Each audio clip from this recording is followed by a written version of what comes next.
Donc il y a une première rubrique là, qui sommes-nous? Là, c'est surtout voilà, sur le partenariat, c'est-à-dire qui finance, comment on est organisé, le périmètre, etc. Si vous avez besoin de choses toutes faites ou de paragraphes préécrits pour vos élus ou autres pour un rapport technique, n'hésitez pas à venir faire des copier-coller, à piocher là-dedans. Ensuite, la zone d'observation, bon, ça c'est simplement voilà, le périmètre sur lequel l'OBSCAT intervient. La présentation de la côte sableuse catalane sous forme là, de petites fiches, on va dire un petit peu pédagogiques, assez schématiques, avec des cartos, des illustrations qui présentent le territoire et surtout voilà, ce qu'on suit, ce qu'on observe, les principaux phénomènes, les causes de l'érosion, etc.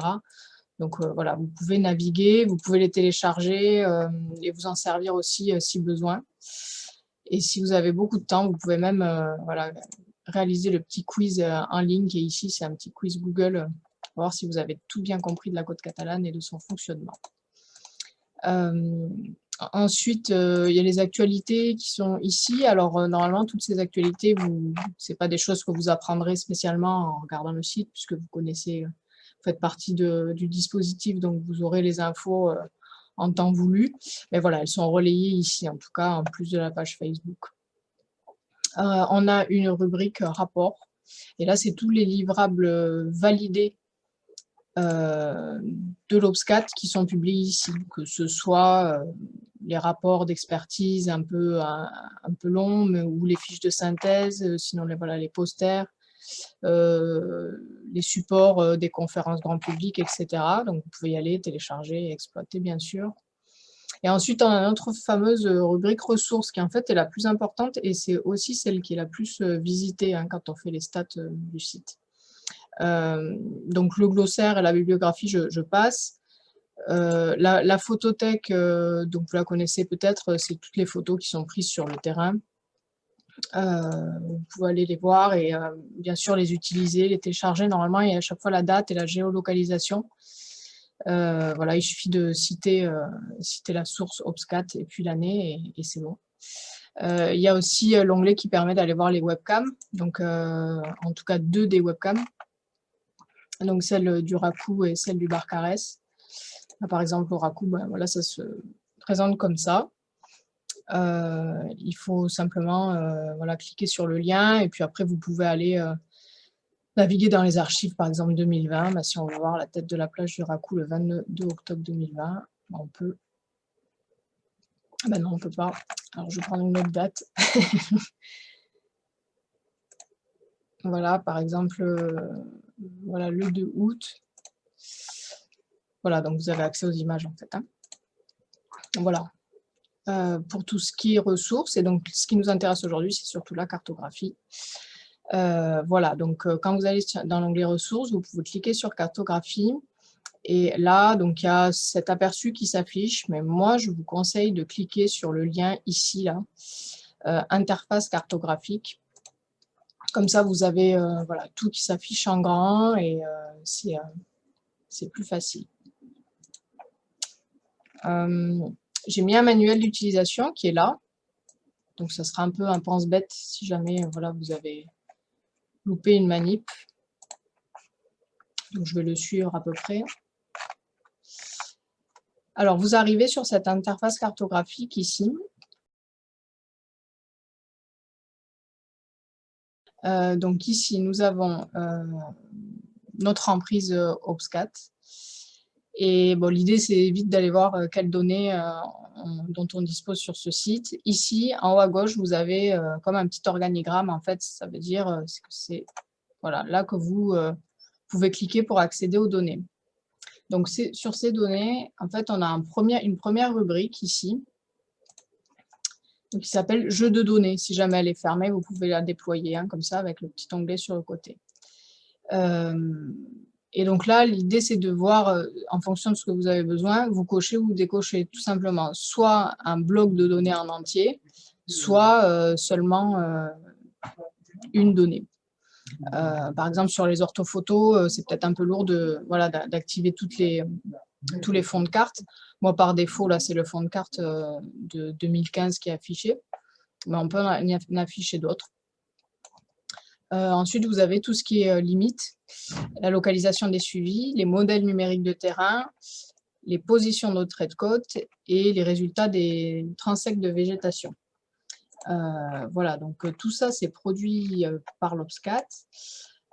Vous pouvez aussi détailler un petit peu la donnée, bon, quand c'est possible, par exemple sur suivi de végétation, en cliquant dessus. Mais là, l'idée, c'est par exemple, bon, alors tout ce qui est caractéristiques des plages, c'est des données très généralistes dont on ne se sert plus trop vraiment, mais qui étaient importantes au début de l'OBSCAT, savoir si on est sur une plage plutôt en écrétion, plutôt en érosion. Ensuite, les fonds de carte, c'est important, puisque c'est donc les orthophotos. Là, je désactive ce qui est par défaut activé. Voilà. Donc là, c'est l'orthophoto de 2015. Elle est bien, parce qu'elle est bien large, voilà, d'un seul tenant. Mais on a déposé les orthos voilà, issus des vols de l'OBSCAT dessus. Par exemple, bon, là, on a l'ortho de 2019, donc ça, c'est la dernière en date. Bon, elle n'a pas la même emprise, elle est moins large, hein, parce on zoome vraiment sur les plages et les dunes. Et vous les avez ici, par exemple, au Barcarès. Donc, vous avez quelque chose de très précis quand vous zoomez. Donc là, on les a dégradés pour pouvoir les mettre en ligne. Donc, on est à 20 cm, mais au départ, on a encore plus de précision que ça. Et là, ça suffit largement pour ce qu'on a à faire, hein. Vous pouvez même voir la mise en défend, etc. etc. hein. Vous pouvez voir beaucoup de détails déjà à cette échelle-là, en tout cas à ce niveau de résolution-là. Donc celle de 2019, voilà, on l'a bien sur toute l'emprise de l'OBSCAT, hein, y compris pour Sud-Roussillon, Albert Côte-Vermeille, on va jusqu'au Racou. Voilà, donc vous en avez d'autres, hein, des séries, on les ajoute petit à petit, en fait, quand on les a traités, on les ajoute. Ce qui est intéressant, c'est qu'on a aussi l'orthophoto post-tempête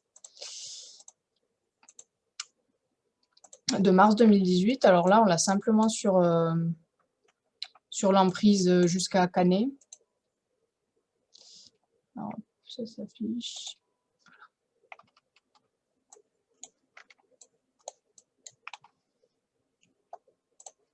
Voilà. Donc celle-là, elle a été prise juste après la tempête de mars 2018, qui est une tempête significative, hein, on peut dire même aussi significative que Gloria, en tout cas pour le littoral. Donc potentiellement, c'est là où on voit encore quelques dégâts liés à la tempête. Là, par exemple, si je vais sur Sainte-Marie, on voit encore des traces d'ensablement. Et on a ajouté là depuis peu l'interprétation de cette orthophoto. C'est-à-dire que bon, là, il y a l'ortho brute, que vous pouvez exploiter, mais en fait, on a aussi créé une couche avec une petite légende que vous avez en bas, là, en dépliant le petit cartouche légende. Quand vous mettez votre souris dessus, vous avez cette légende justement qui s'agrandit. Et donc, vous avez tout ce qui est dégâts urbains, percées dunaires, présence de bois flottés, etc., qui ont été repérés par photo-interprétation par le BRGM sur ces zones-là. Donc voilà, ça peut être utile notamment pour les communes, pour les PPR littoraux notamment, et puis pour voir voilà, les zones vulnérables en cas de tempête. Alors c'est suite à une tempête en particulier, mais on peut dire que c'est assez caractéristique quand même des phénomènes. Voilà, donc ça on l'a jusqu'à Canet, Lido. Mais potentiellement, ça c'est un travail qu'on pourra faire et qu'on aura pour Gloria, hein, Eric, tu confirmes? Ouais. Voilà, pour Gloria, on a aussi produit une ortho, on a aussi produit ce travail de photo-interprétation, donc petit à petit, on ajoutera les données là sur l'interface cartographique, parce que finalement, voilà, c'est quand même le moyen le plus simple de vous les partager. Donc voilà pour tout ce qui est fond de carte.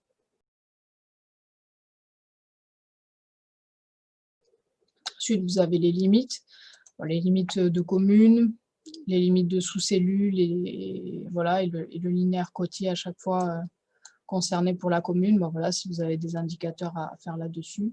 Ce n'est pas forcément ça qui est le plus utile pour vous.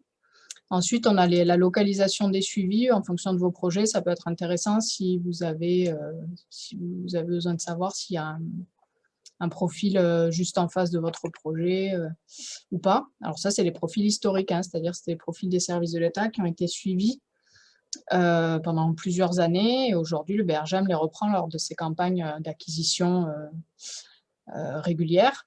Mais ça ne veut pas dire qu'il y a des données que là, bien sûr, hein. Il faut regarder après plutôt les carrés rouges, où là où on a vraiment des données précises, topo et bâti 2 fois par an. Et sachant qu'on a aussi un énorme carré rouge qui prend toute l'emprise pour montrer qu'on a aussi de la topographie continue sur les plages du Roussillon depuis maintenant, en tout cas depuis 2 campagnes, on l'a fait régulièrement, et quand il y a une tempête, on le fait aussi. Donc c'est pas simplement ni que les traits verts, ni que les petits carrés rouges, hein. On peut avoir de la topo un petit peu partout. Voilà, on a aussi bien sûr les stations vidéo, les petits triangles jaunes, c'est les photos qui sont prises régulièrement, les points photos réguliers. Il y a les transects de végétation aussi qui sont matérialisés là ici en noir. Pour vérifier à quoi correspond un figuré, vous avez donc cet onglet légende en bas. Ici, vous pouvez faire défiler en bas à gauche. C'est les figurés qui apparaissent, ils ont leur signification ici, si jamais c'est pas très clair. Et dans l'onglet table des matières, ici, vous pouvez l'arranger comme vous voulez, c'est-à-dire voilà, superposer une couche, l'autre couche, plus facilement en fonction de ce que vous voulez montrer. Donc voilà pour la localisation des suivis. Ensuite, on a les MNT, alors c'est-à-dire les modèles numériques de terrain. Donc c'est le résultat en fait des campagnes. Quand on superpose une campagne à l'autre, ce que ça donne. Alors ici, vous avez pour chaque MNT une légende.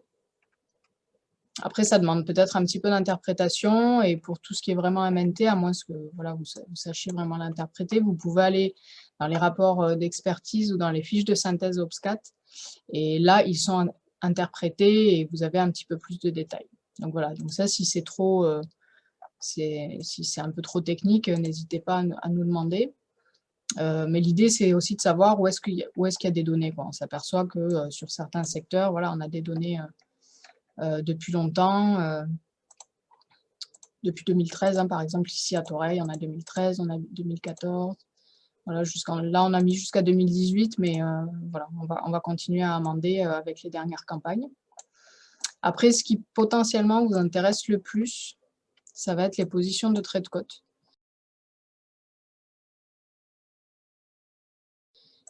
Ici.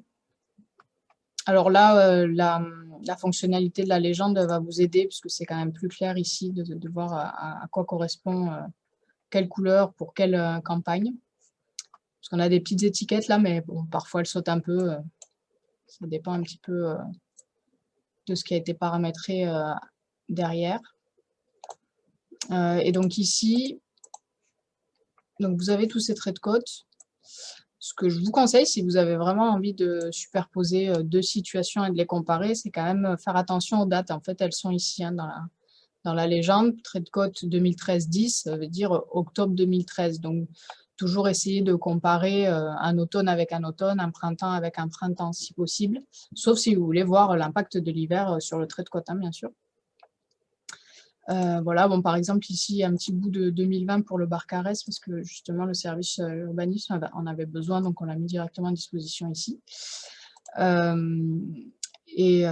donc vous avez toutes ces données de trait de côte, où on voit vraiment les évolutions de façon assez fine. Ce n'est pas toujours continu, mais il y a quand même des traits de côte continus. Donc ça, c'est tout ce qui est produit au sein de l'OBSCAT. Après, il y a d'autres traits de côte, notamment ceux de la DDTM, qui ne sont pas disponibles ici, mais que vous pouvez avoir sur Picto, je pense. Et donc là, ça nous amène, alors, ouais, après je vous parlerai de la végétation après, mais ce qui nous amène à utiliser une fonctionnalité ici, avec l'exemple de trait de côte qui est quand même pas mal, c'est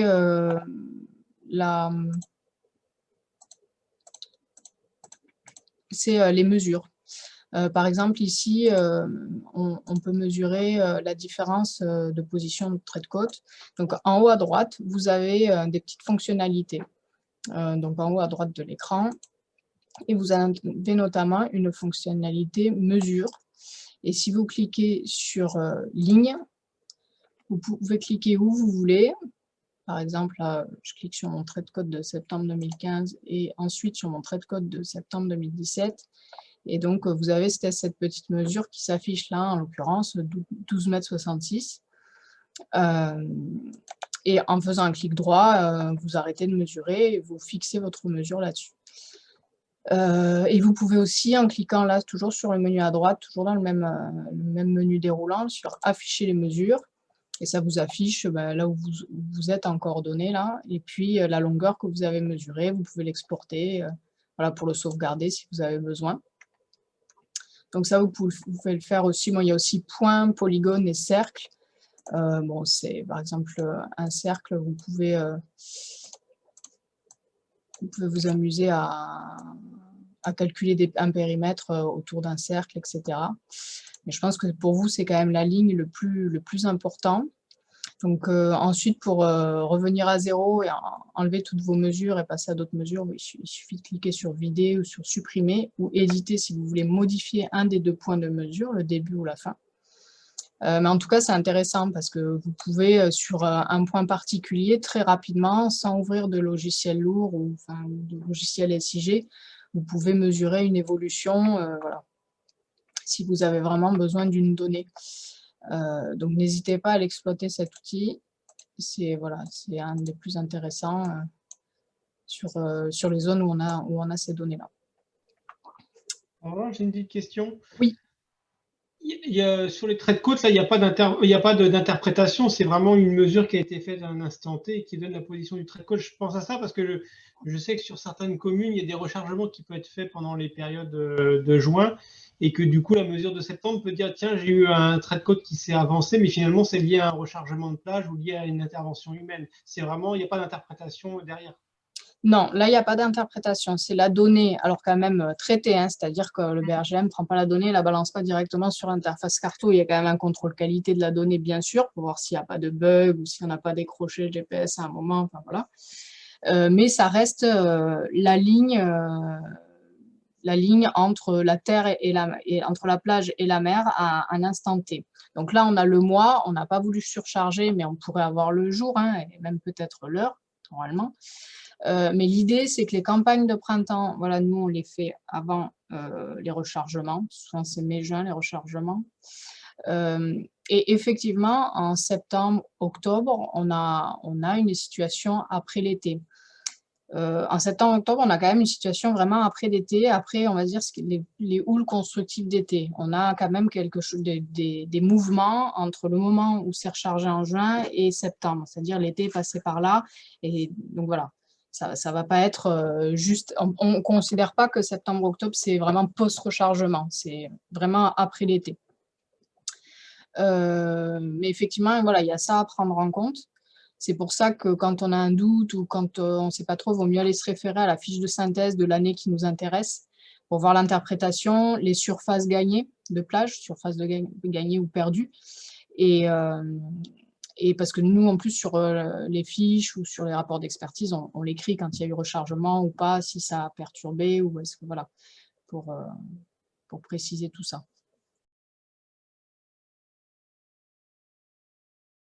Ensuite, vous avez donc une dernière donnée, mais qui est finalement assez détaillée, c'est les résultats de la végétation. Donc avec ici des données, les données de nombre moyen d'espèces par casier, taux de recouvrement par casier, si on sait des espèces endémiques ou patrimoniales, s'il y a des invasives et si on est sur un habitat plutôt de dunes fixées, de dunes vives, de dunes embryonnaires. Voilà, donc vous avez les données ici pour chaque casier. Quand vous cliquez sur un objet, quand il y a une table attributaire derrière, c'est-à-dire des données rattachées à nos objets géographiques, vous pouvez cliquer dessus et en haut à droite, vous avez toutes les données qui sont rattachées avec même normalement une petite ligne métadonnées. Alors ça, ce n'est pas forcément le cas pour toutes les données, mais sur une partie des données. Après ça sera amélioré, on essaiera de faire de mieux en mieux pour ça. Mais si on clique un peu n'importe où, Voilà, là j'ai cliqué au milieu. Là, je vais avoir une liste de tout ce que ma souris a trouvé en fait, hein, que ce soit les orthophotos, les localisations de suivi, etc. Un outil qui s'appelle comparaison de cartes. Donc vous avez la petite maison, donc c'est complètement à droite, comparaison de cartes ici, là. Et quand vous cliquez dessus, on vous propose de cocher une case qui s'appelle activer des activités, le mode comparaison. Donc vous activez ce mode comparaison et là vous avez la possibilité de cliquer sur OBSCAT. Donc vous cliquez sur OBSCAT parce que c'est bien les données OBSCAT qui vous intéressent. Et en fait maintenant dans votre jeu de données là à gauche, vous avez toute la liste de données comme tout à l'heure, sauf que vous pouvez jongler entre carte 1 et carte 2. Donc par exemple, la carte 1, moi je veux l'orthophoto de 2015, mais la carte 2, je vais lui demander la photo, l'ortho post-tempête par exemple. Et puis je vais décocher aussi tous les traits de code parce qu'ils ne m'intéressent pas. Et donc là, vous avez votre petit curseur sur l'embouchure, par exemple, ici on est en Bourdigou. Et vous pouvez vous balader comme ça et voir un petit peu les changements. Bon là c'est sur les orthos, hein, mais ça marche aussi, vous pouvez superposer ce que vous voulez hein, sur chaque carte. Et là ici, vous pouvez vous balader et comparer vraiment, par exemple, là ce qui m'intéresse c'est de savoir à Sainte-Marie où est-ce que s'est trouvée la laisse de mer après la tempête de 2018. Mais si je me mets sur l'ortho de 2018 là, avec mon écran de droite, je m'aperçois que la mer elle est remontée là, donc à peu près au niveau de la paillote là, sur l'autre ortho, etc. Donc ça permet de comparer, c'est un peu comme sur Géoportail, là vous avez le même petit outil, ça vous permet de comparer deux jeux de données. C'est assez intéressant, notamment sur tout ce qui est embouchure, là où ça bouge beaucoup. Par exemple, là, on est sur l'embouchure de la tête, entre 2015 et 2018, on voit vraiment que ça n'a rien à voir. Donc voilà, si vous avez besoin de voir, ça vous permet, en changeant l'une des orthophotos, par exemple, de voir où est-ce qu'il y a le changement le plus significatif, si vous avez besoin d'illustrer quelque chose. Vous avez votre propre système d'information géographique, voilà. Vous pouvez visualiser, donc pas télécharger, mais bien visualiser les couches OBSCAT avec votre interface à vous, votre logiciel SIG. Par exemple, si vous travaillez sur QGIS, en fait, ici, là, dans la rubrique cartographie, je vous ai mis ici les liens. Donc, il y a un lien pour les données vecteurs. Donc, une donnée vecteur, c'est par exemple un trait de côte. Et il y a un lien pour les données raster. Donc les raster, ça va être tout ce qui est, on va dire, images, par exemple les orthophotos. Mais bon, si vous importez les deux liens, au final, vous aurez tout le panel de données OBSCAT dispo, donc c'est juste des URL. Donc quand vous êtes par exemple dans QGIS, il vous faut passer par l'ajout d'une couche WMS ou WFS. Et puis là, normalement, voilà, vous faites une nouvelle connexion.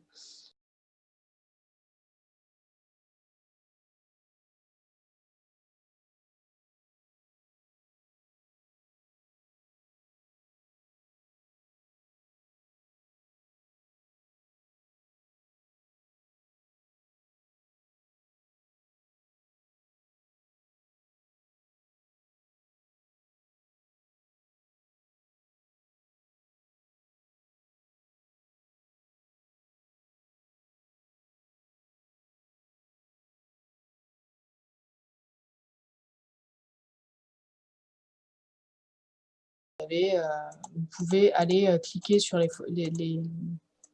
couches vecteurs que vous voulez importer dans votre propre système d'information géographique. Donc là, les traits de côte, les différents points, les stations vidéo, les MNT, etc. Et vous pouvez faire la même chose avec les orthophotos. Vous choisissez la couche qui vous intéresse et comme ça, vous pourrez les mettre en superposition avec vos propres données. Vous avez certainement plein d'autres données très intéressantes qui correspondent à vos applications à vous, à vos projets à vous. Tu vas dans carte tout en haut à gauche, là? Oui. tu as gestion des cartes. Oui. Et donc, si tu veux, là, tu peux ajouter un calque WMS. Tu choisis un service WMS. J'ai IGN, par exemple. Et j'ai la possibilité d'ajouter des données IGN. Ça me met à créer une nouvelle catégorie IGN dans mes jeux de données avec l'ortho à 20 cm. Et là, en haut à droite, vous avez une petite imprimante. Et vous pouvez régler l'échelle, par exemple, la résolution. Alors bon, bien sûr, plus vous demandez une résolution importante, plus ça va être long et lourd. Et puis le format. Et quand vous l'imprimez, ça vous donne vous pouvez bouger votre fond de carte en fonction de l'emprise bleue là qui s'affiche. Et donc ça vous donne une petite mise en page, voilà, si vous voulez vraiment faire une sortie un peu brute des données. Donc, ce qu'on aimerait développer là, Lorca sur cet outil, c'est qu'on aimerait que, par exemple, pour les photos terrain, on ait vraiment une petite fiche photo qui s'affiche, pas simplement un picto, mais que quand on clique, on affiche vraiment les photos qui sont rattachées à ce point. Ça vous donnerait en fait vraiment les changements paysagers depuis un point fixe dans le temps. Pour le suivi de la végétation, alors ça c'est plutôt moi, mais ça serait d'éditer directement les couches sur le terrain. Parce qu'il faut savoir que vous pouvez utiliser cette interface Carto directement sur le terrain et vous géolocaliser avec votre smartphone par exemple. Vous allez sur le site OBSCAT, vous ouvrez l'interface Carto, autorisez la géolocalisation. Voilà. Bon, nous, ça nous permet de retrouver plus facilement nos profils de transects de végétation, par exemple. Mais voilà, c'est bon à savoir. On va ajouter aussi de plus en plus, voilà, tant qu'on peut, des fonds de carte différents avec des orthos anciennes ou récentes au fur et à mesure. Et puis, l'objectif final, c'est quand même que vous puissiez télécharger un jour directement les données. Là, aujourd'hui, si vous voulez les données sources, parce que votre géomaticien en a besoin, pour X raisons, il faut demander à Eric et ou à moi, et puis on vous les donne, il n'y a pas de problème. Mais du coup, voilà, il y a un petit circuit à respecter. Et donc un petit délai. Et donc à terme, ce serait de pouvoir, sur certaines données, peut-être pas toutes, parce qu'il y en a qui sont vraiment lourdes, mais que vous puissiez télécharger directement, en fait. Bon, moyennant certainement un login, un droit d'accès, mais voilà, que vous puissiez télécharger.